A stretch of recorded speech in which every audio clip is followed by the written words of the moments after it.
Okay, so we are heading on to lesson 5, which is the addition and subtraction of rationals. So I have example 1 listed up here. Just one thing we need to remember when we are working with adding and subtracting rationals is that they are very similar, or they are the same as adding and subtracting fractions, where we cannot add them unless we have a common denominator. So, right, again, we have something like 1/4 plus 2/4, we have a common denominator, we can create that as 3/4. So it's the same thing here. We are just looking at the fact that we need a common denominator. For our example 1, fortunately enough, we have common denominators for all of these. It's just making sure that we do in fact add and subtract properly. So the first one is pretty straightforward. We have x plus 3 over 2 plus x plus 1 over 2. So we can combine, right? Our answer will be all over 2, and now we just got to do the x plus 3 plus x plus 1. That becomes 2x's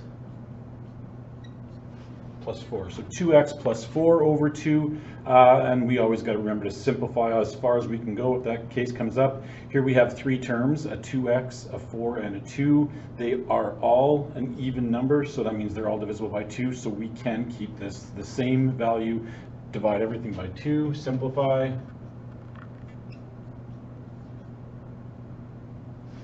And this would just become straight up x plus 2. That is our first example. Our second one, same question, now we are looking at subtraction.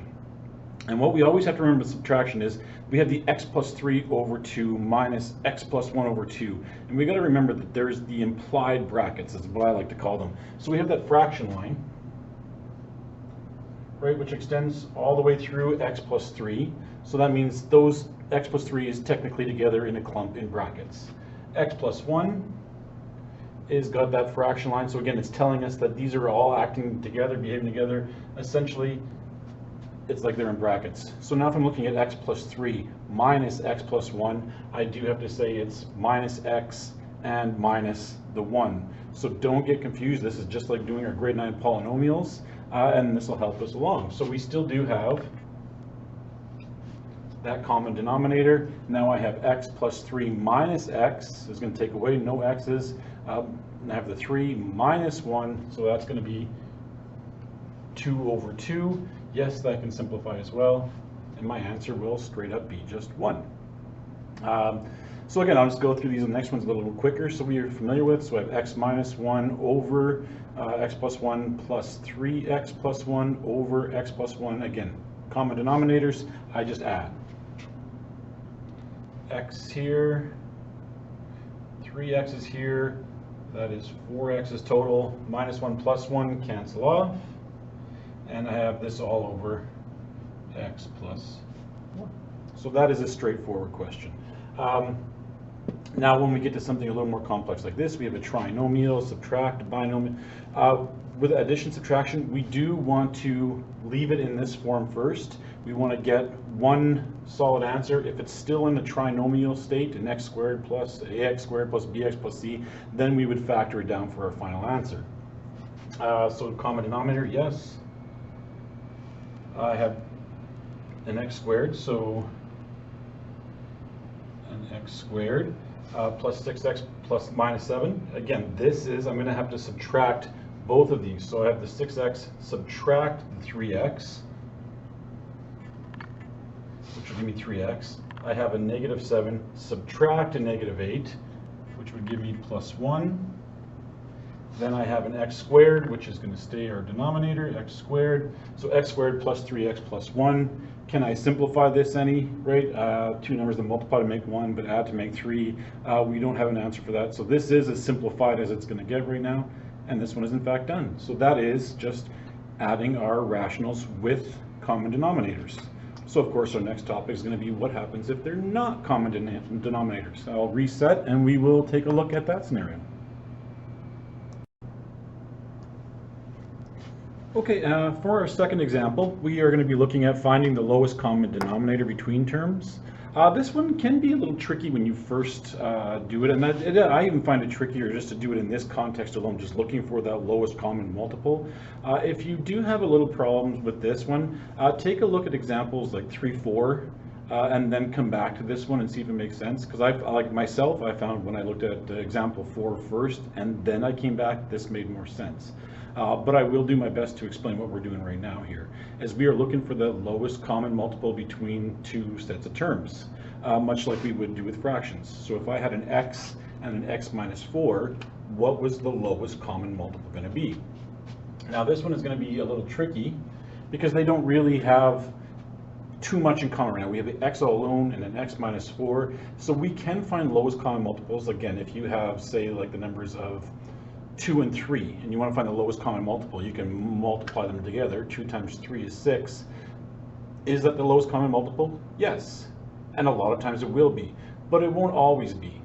This is a good place where I can start and say, well, if I take x times x minus 4, is that going to be my lowest common multiple? And in this case, yes, it will. Right? So if I took x and I multiplied it by x minus 4, I could turn it into x times x minus 4, right? So by multiplying this one by x minus 4, I could do that. I could take the x minus 4 and I can multiply it by x, and I also turned it into x times x minus 4. That is the lowest common multiple. Now, some of our lowest common multiples won't be that simple, or won't be that straightforward. Look at example B. I have an x squared and 2x.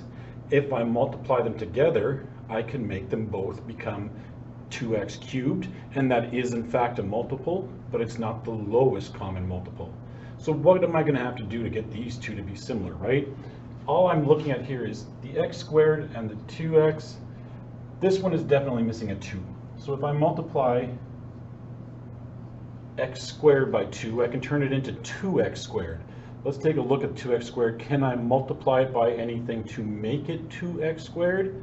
I can multiply it by x, and it becomes 2x squared. So that is in fact going to be our lowest common multiple.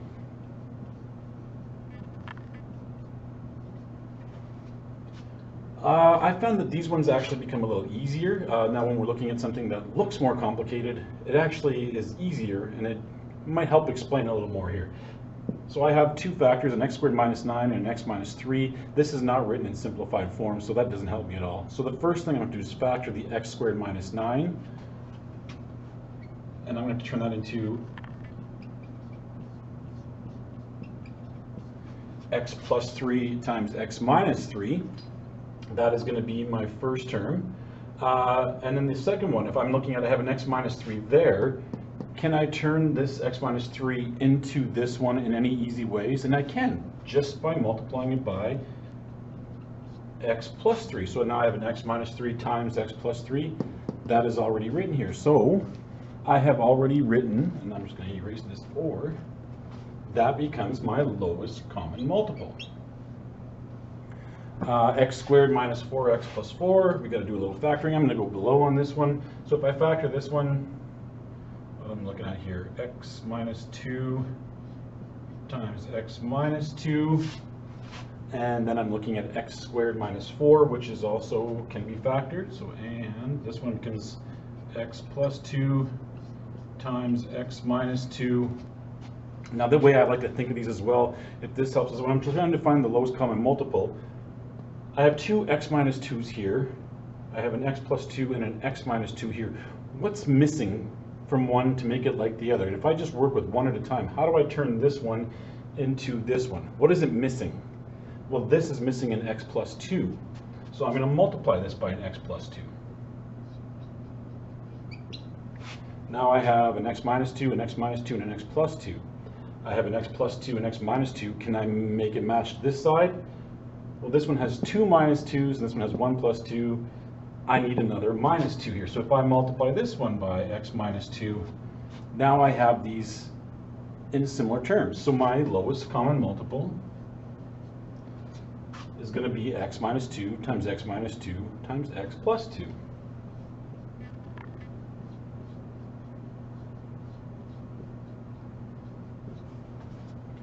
Again, Nothing too crazy, but it can be confusing the first time you're learning it. If you still having a bit of struggles with this one, jump ahead to examples 3, 4, watch those ones, and then try coming back here, and you're going to see it probably makes a lot more sense. So give me a moment, I will reset, and we will continue moving on. Okay, so for our third lesson, again, this is just a quick review of stuff we've done in grades like 7, 8, 9. So we have some fractions. We just need to write equivalent fractions so they have common denominators. So a quick review of this, of how we're going to do this so we don't change the values, and we're going to apply that to our rationals. So real quick and easy here, we have 5/4 and 7/12. I need to find a common denominator. It's nice when the 4 looks like it goes right into 12. How? By multiplying it by 3. So I can multiply that 4 by 3 to get to 12, but I can't change the value of the fraction, so I also have to multiply the top by 3 as well.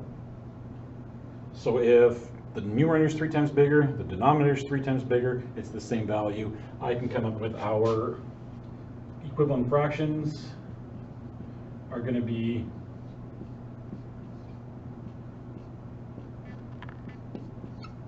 so 15/12 and 7/12. So now I have these are equivalent fractions, but now they have the same denominator, right? Same thing, 7/36 and 29/27. If I have to find that common denominator, I gotta look for those multiples. You work through, it turns to be 108. So if I multiply 36 times 3, I can get there to not change the value of the fraction. I also have to multiply the numerator by 3. So 3/3 with 29/27. I'm going to have to multiply this, of course, by 4. So again, that should get me to the same denominator of 108. So our equivalent fractions with common denominators are going to be 7 times 3 is 21, and 29 times 4 is going to be 80 plus 36, which will be 118/108. So now I have equivalent fractions. So again, I can change the denominator any way I want by multiplying it by anything, as long as I use that same value to multiply the numerator. So I'm multiplying by 1 and not changing the value. Let's apply that to some rationals.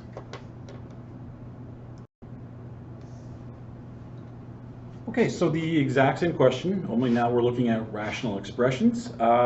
And I'm going to do this the way I like to do this. So, I mean, this might be explained slightly different than what's in the book, but I think I like my way. It's very visual and it helps me in that context. So I want to create these two to create, or change these two to create equivalent fractions with common denominators. So all I'm looking at it now is what is there for the denominators, right? I have an x minus 1, I have an x plus 1.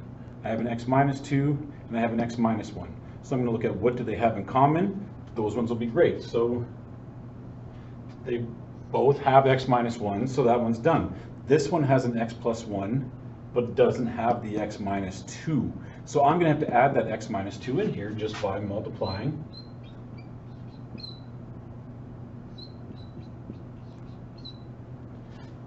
top and bottom by x minus 2 over x minus 2. Now I got that missing piece filled in. My only problem, of course, is going to be now that this one has an x plus 1 and this one is missing it. So what am I going to do? I'm going to fill in the void. I'm just going to multiply this by the x plus 1 to get it in here, and also I'm going to do the same thing with the top. So now I can create an equivalent fraction with common denominators. Of course, this is an ugly mess, so I will rewrite the final answer just so other people can follow our work. So therefore, x plus 1 times x minus 2, and I have an x minus 1, x plus 1. That is one equivalent fraction, the first one, and just to rewrite the second one,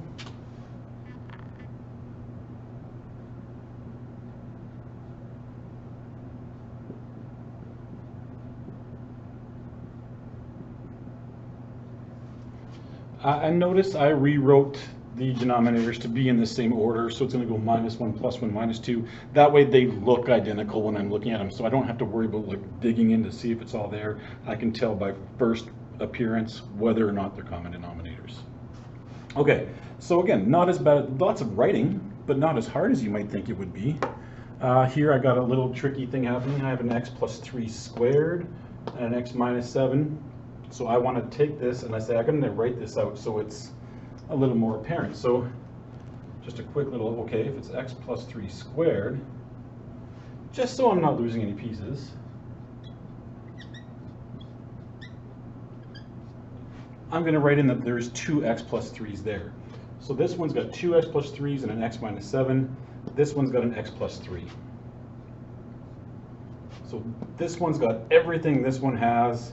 This one's just missing pieces of this one. What is this missing? This is missing a second x plus 3, so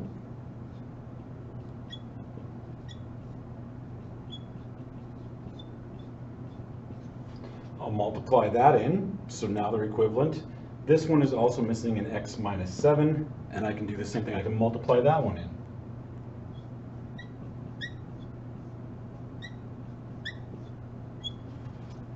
So there we go. I can multiply that in. Now I just got to write my final answer, multiply these through. So this one can actually stay as it was. I'm just going to leave the x plus 3's expanded.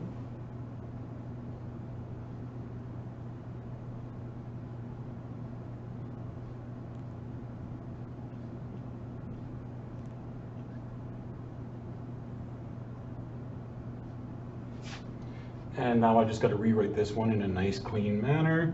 So that's going to be x minus 1 times x plus 3 times x minus 7 all over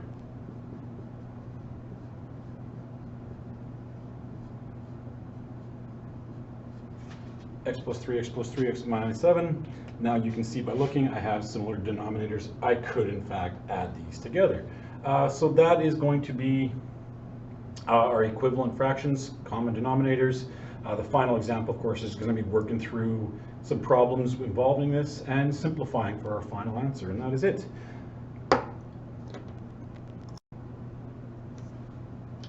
Okay, here we have the first two parts of example 5, so A and B. So we just got to remember some simple things, like much like fractions. So I have 2 over 3x plus 5 over 2x. What am I going to have to do to make this work? I'm going to have to find a common denominator, turn them into their common denominators, then I can add them together, then I can simplify my final fraction. That is it. So the exact same thing we're going to do with the regular fraction. So I have 2 over 3x plus 5 over 2x, lowest common denominators. They both have an x. One has 3, one has 2, so we just got to change these numbers to make them equivalent. Of course, the magic number between 3 and 2 is 6. So if I can multiply 3x by 2, I can turn that into 6x, so I got to multiply this by 2 over 2. And I can do the same thing. I can turn 2x into 6x by multiplying this by 3 over 3.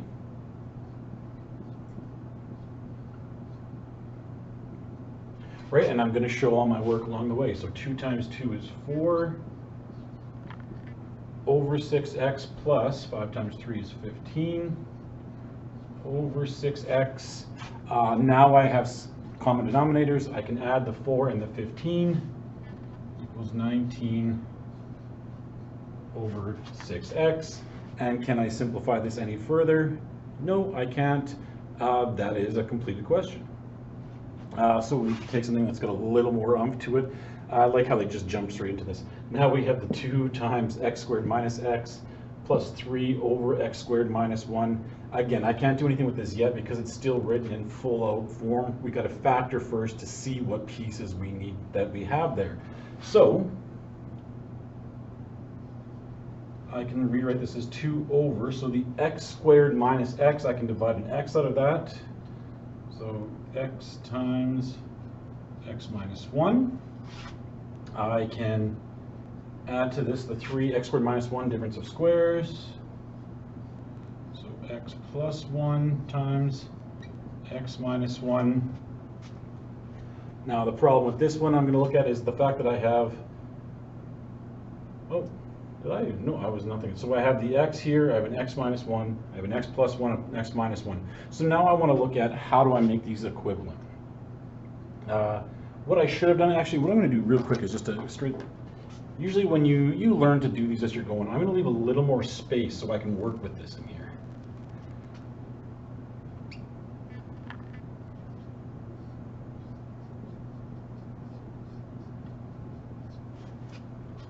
So I have written like this, and I left myself room to multiply by some value to change my denominator.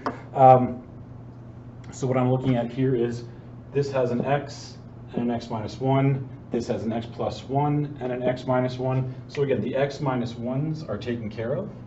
Those are done. This one has an x and this one doesn't, so I'm going to have to multiply this one by x over x. That can introduce that x piece I need to get this one.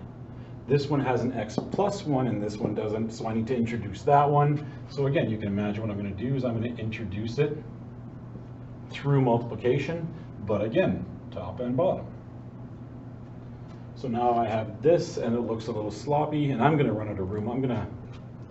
We want to keep this. Your best bet is to start in a spot and then work your way down the page is the easiest way to do it, but doing this on the whiteboard, I'm running out of space. I hope you can see how I should be writing it, and I probably will do the next two examples in a more consistent manner just so they're easier to follow.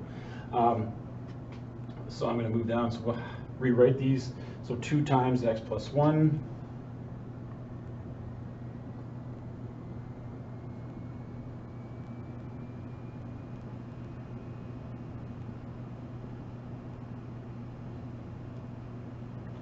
and then multiply the other one through, and I have my expression, so 3 times x over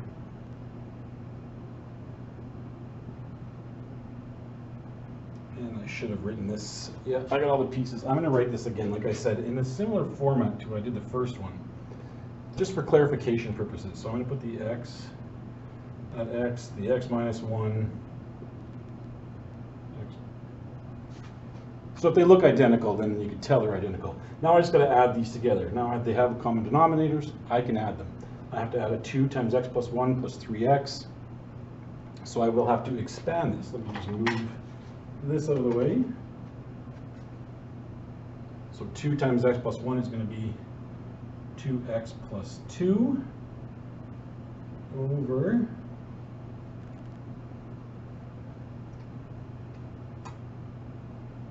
3x, of course, is going to be 3x.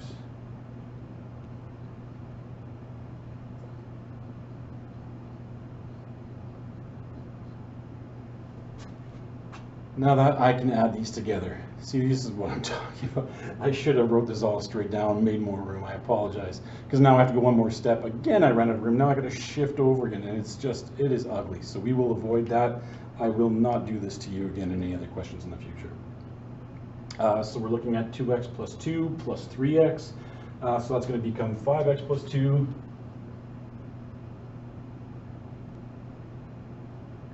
all over my same denominator.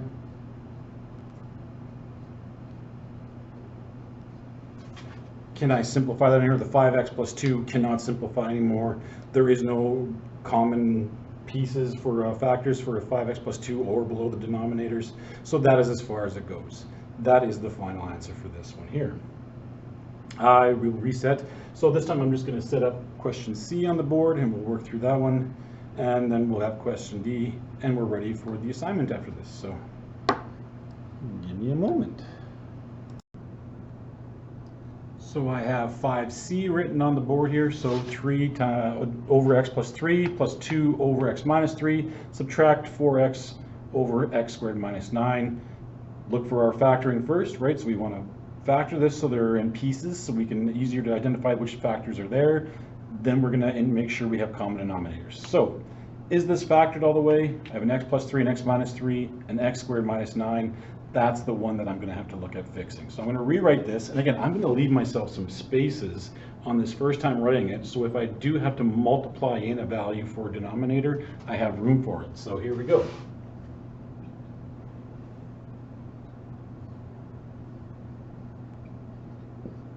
So I I have rewritten my 3x plus 3. Now I'm going to add, and I'm going to leave a gap just in case I need it. 2 times x minus 3. I'm going to have to leave a gap again.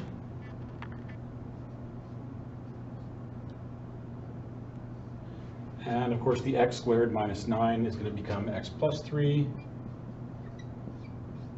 and x minus 3. All right, so there's the factored version looking for the common denominators.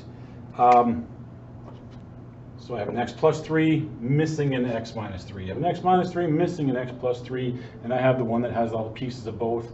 So there's a little bit of work to do here, but nothing overwhelming, right? So the x plus 3, make it complete by getting the x minus 3 in. The x minus 3, we can make it complete by getting the x plus 3 in there.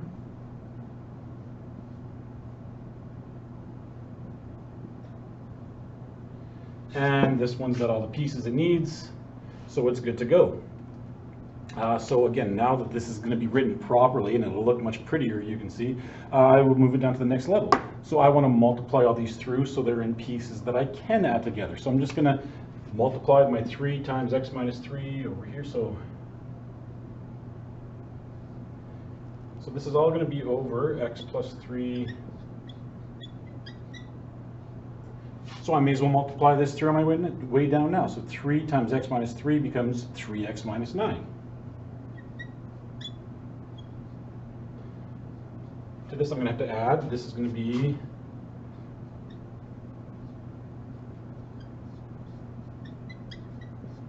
again, I changed the order because I want it to look similar, right? So 2 times x plus 3, of course, is 2x plus 6. Don't forget that this is a subtract, so that's going to have an impact on us. This is also an x plus 3 over x minus 3, and it was just a 4x. So now all I have to do is collect my terms, right? So 3x minus 9 plus 2x plus 6 minus 4x.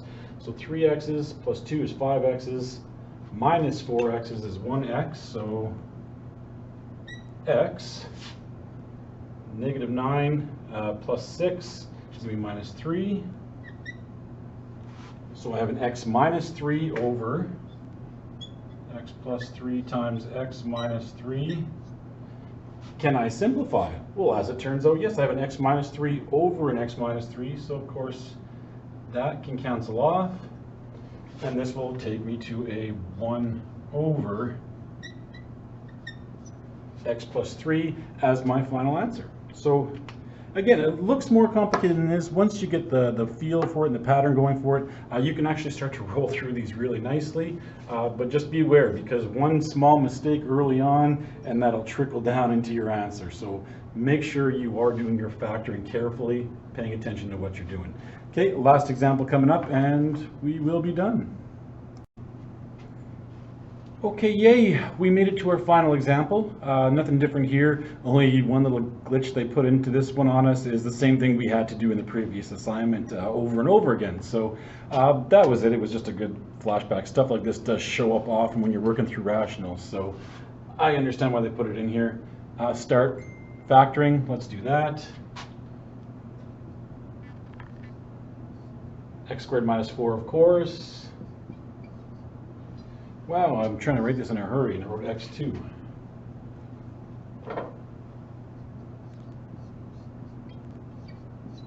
X plus 2, x minus 2. I'm going to have to leave a space, of course, like I said, 1 over. So I have the 2x minus x squared. So I can factor off easy enough an x, and we'll see what happens with that.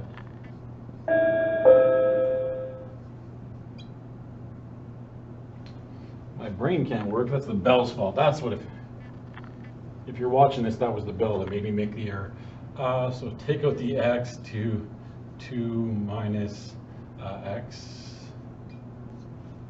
So we do have an issue here where the 2 minus x is not written in proper form. So we can't start looking at this right away. We have to rearrange that so it's an x first. So this is going to be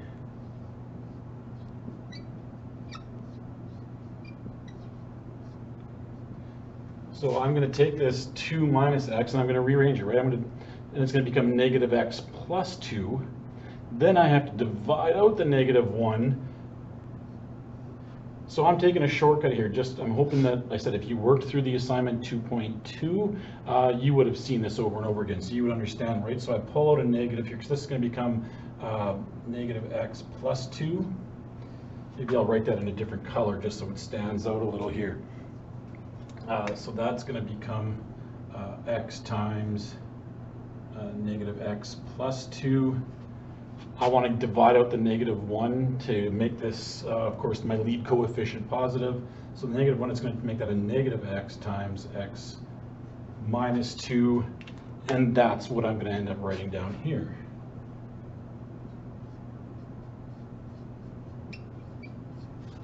And then that was the only glitch. The rest of this is pretty straightforward. It continues as you would expect. So I have an x plus 2, x minus 2. I have an x and an x minus 2. So I, of course, can get rid of this. The x minus 2's cancel. I need to multiply this one by, and I was doing this in blue earlier. Why mess with things now? So I can multiply this one by x over x. To get me back to where I was originally. To get me, so I have an x plus 2, an x minus 2, and an x. I have an x and an x minus 2, so this one needs the x plus 2.